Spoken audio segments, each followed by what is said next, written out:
Hi, I'm Kathleen Jade with Natural Health Advisory, and I'm here with Dr. Patrick Donovan. We're at his office at the University Health Clinic, and you've met Dr. Donovan now on a couple of different occasions. Today we're going to talk about something that is different from what we've discussed before. One of the reasons that I really value your mentorship and your work as a doctor is that you pay attention a lot to both the scientific literature and to the meaning, to the deeper meanings of illness and healing.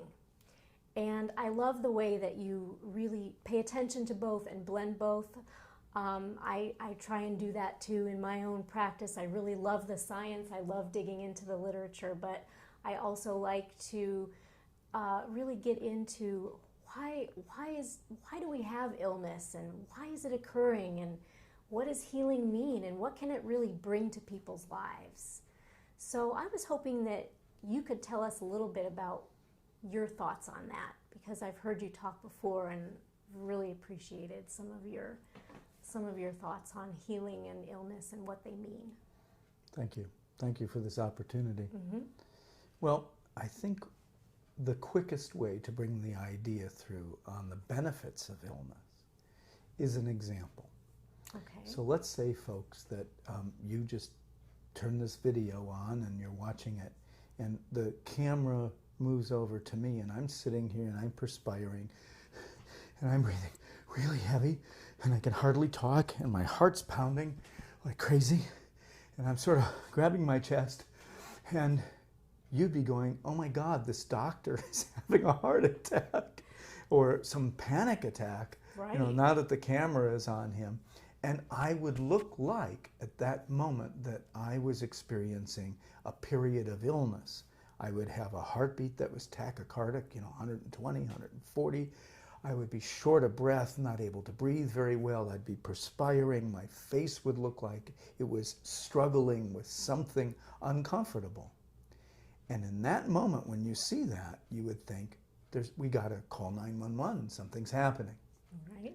And all I have to do is introduce a little bit of information. Kathleen might say to me, Dr. Donovan, how are you doing? I just ran 40 miles to get here for this interview and just finished my 40th mile when I got here. So I'm a little out of breath. Oh my God. He's that age and he just ran 40 miles. This guy is outrageously healthy.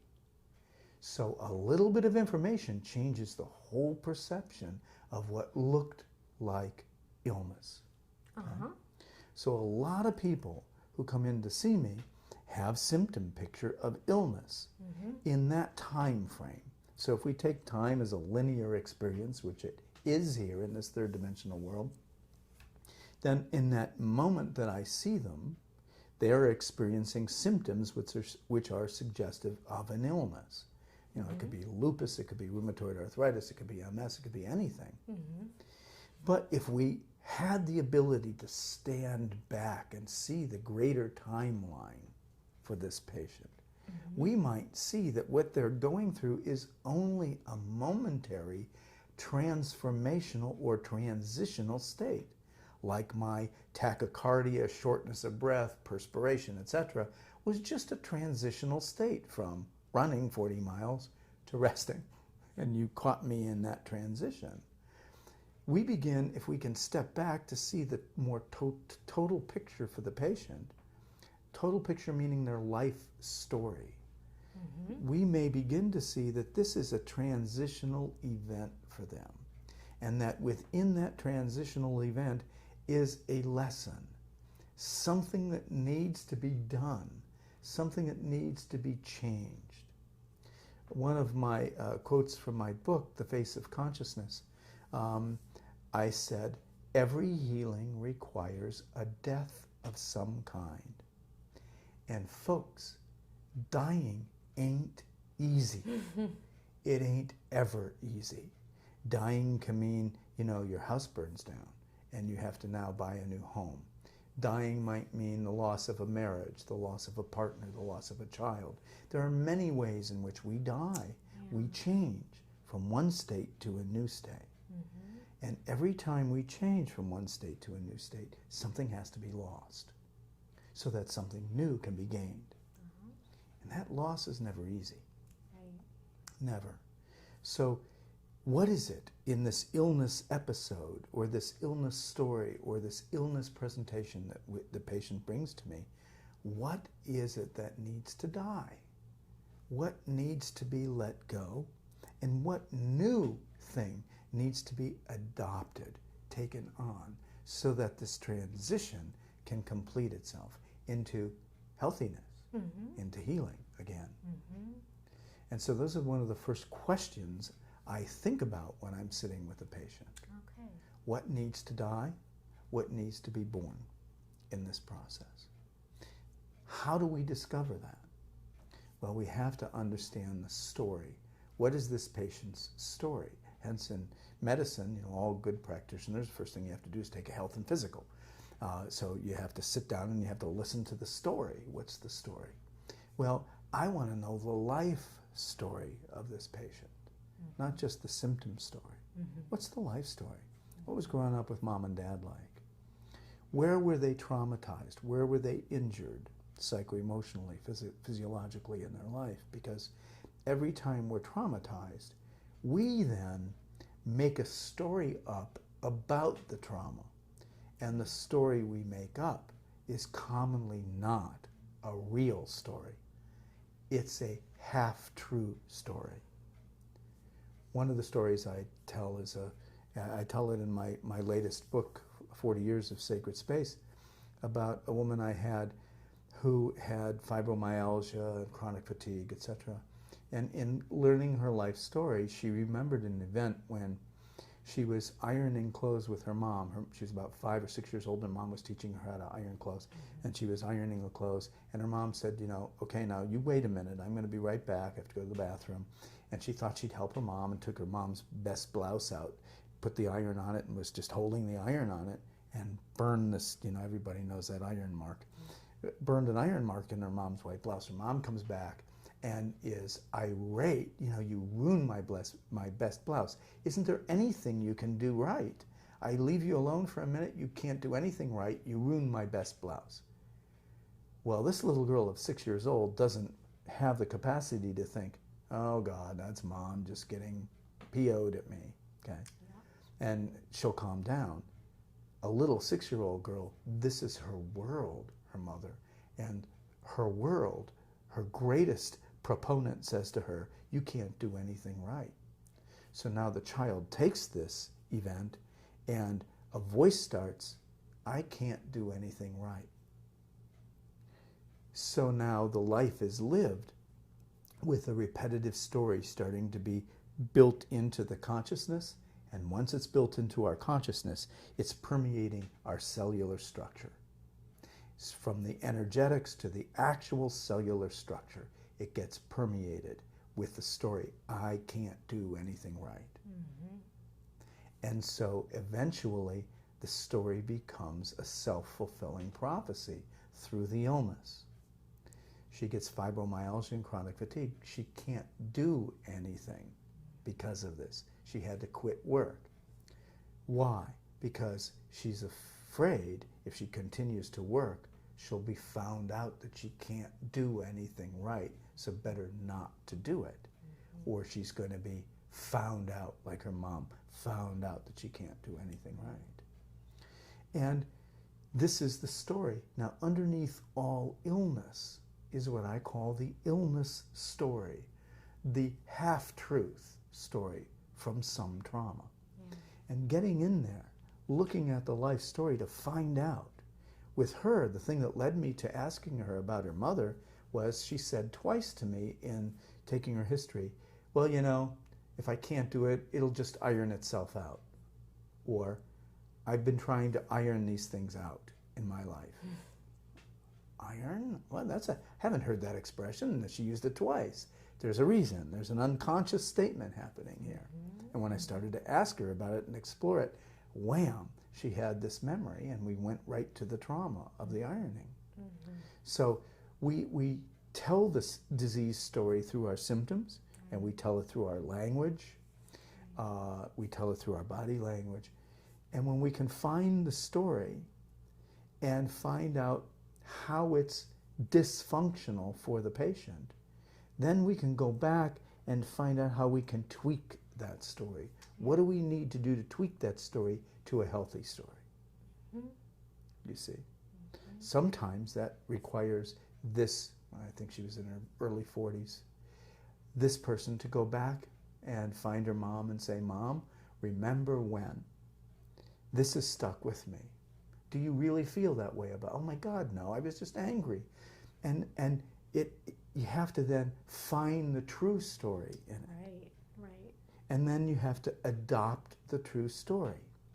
And as you begin to adopt the true story, there are things you're going to have to let go of. And those things that have to die are the aspects of the old story. But now here's the caveat, folks. Here's the scary part. You know this because we've talked about this. The biggest fear we have in life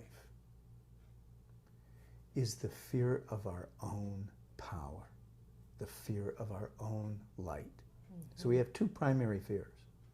The one we talk about all the time, everybody shares in this fear. It's the fear of dying. It's the fear of not being.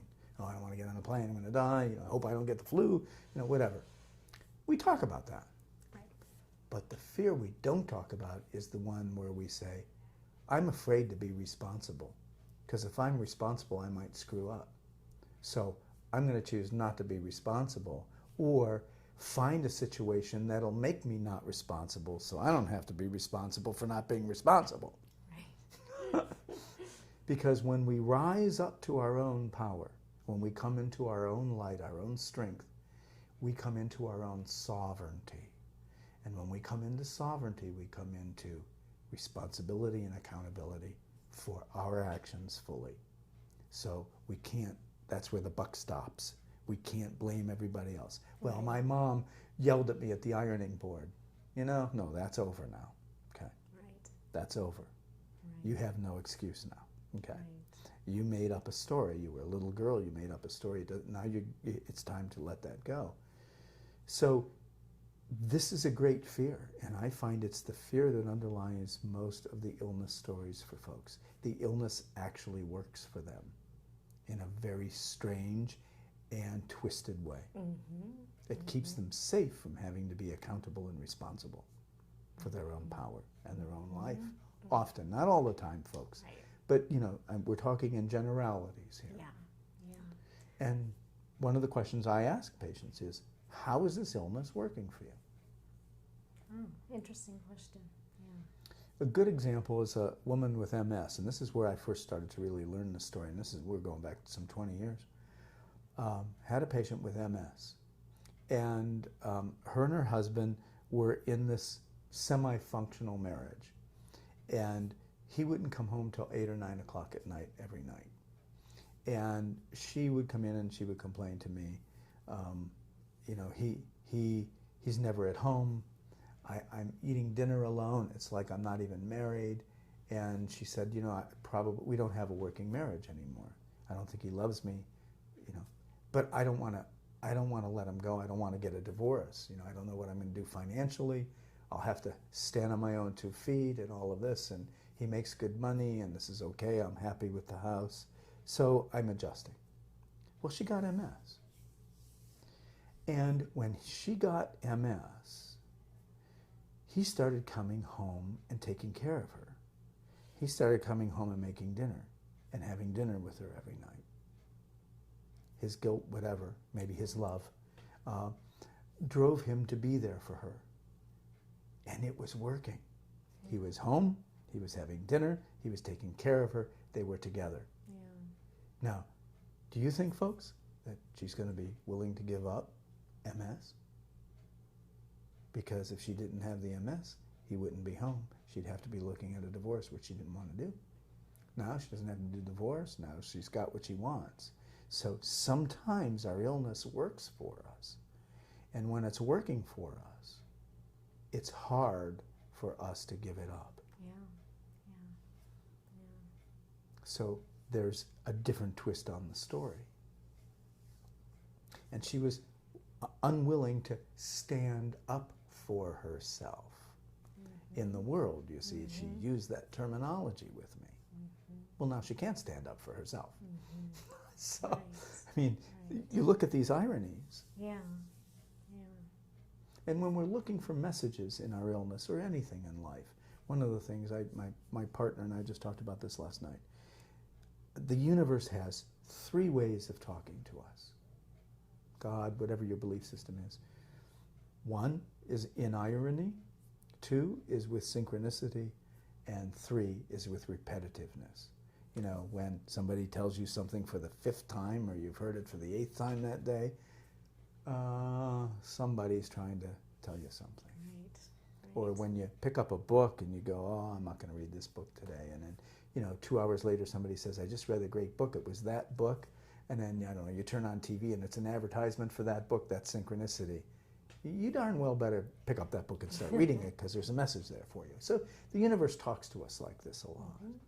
And so when you listen to the stories of illness that these patients bring with them, and you look for those little tweaks, those synchronicities, those ironies and things, like the iron and I can't iron things out. Yeah.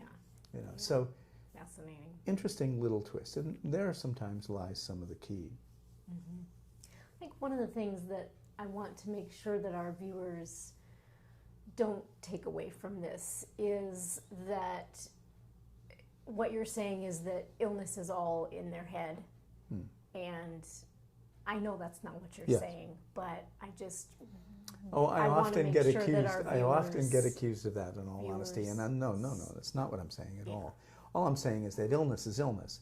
Illness that takes part in our cellular matrix. The cellular matrix is an expression of our consciousness matrix. Rupert Sheldrake, in his work with the morphogenic fields, has really demonstrated that clearly and proven that well, that we actually exist in a field, a physics. I'm trying to figure, how do you describe a field quickly for people, but a field is like an energetic field, and our genetics are formed and shaped from the dictates of that field. So is our cellular makeup. Our form comes from this field. That field is energetic. It's part of consciousness. And so what we think and feel affects that field, and as that field is affected, it affects our physical body, vice versa. So illness comes when we have physical trauma that affects the field than we think, and our consciousness changes, and it also comes when our consciousness changes and it affects our field. So remember that story I just told. The story affected the field, and the field began to affect the cellular matrix, so it became a reality. Now, the thing to remember is, it's just all a big part of who we are and how we live our lives. We're not at fault for our illness. Please know that's not what I'm saying. But we do participate in our illness. Yes. We really do participate in it. We suffer from it. You know, we feel it, so we participate in it. And we can make illnesses worse by how we think and feel and act, by what we don't do, the medicine we don't take. So we really do participate in our illness. Right. And when these stories are made up, like this little girl's story, what, you're going to blame a 6-year-old? That little 6-year-old caused the illness because she interpreted it in that way? Not at all. Many of our traumas and our woundings come from a period when we're very young. And we don't have the knowledge and the maturity to look at it from an objective standpoint. So yes, we may create stories. Yes, those stories may evolve illness in us, but that doesn't mean we're responsible or at fault. We're a young child who's traumatized and is trying to survive that trauma in the best way with the best story that they can make up. And that's how I look at it. Thank you for sharing that. Yeah, and thank you for clarifying that too. I just wanted to make sure that we did that before we ended today. But Sure. I do appreciate you sharing your views on illness and healing and the deeper meaning. I think one quick thing is, remember this: without illness, you can't have healing. that is So true. the beauty of illness is it provides for us the grounds for healing. The opportunity for The healing. opportunity. And the opportunity to then transform your life. Yes. Yeah. Thank you, Dr. Donovan. Thank you.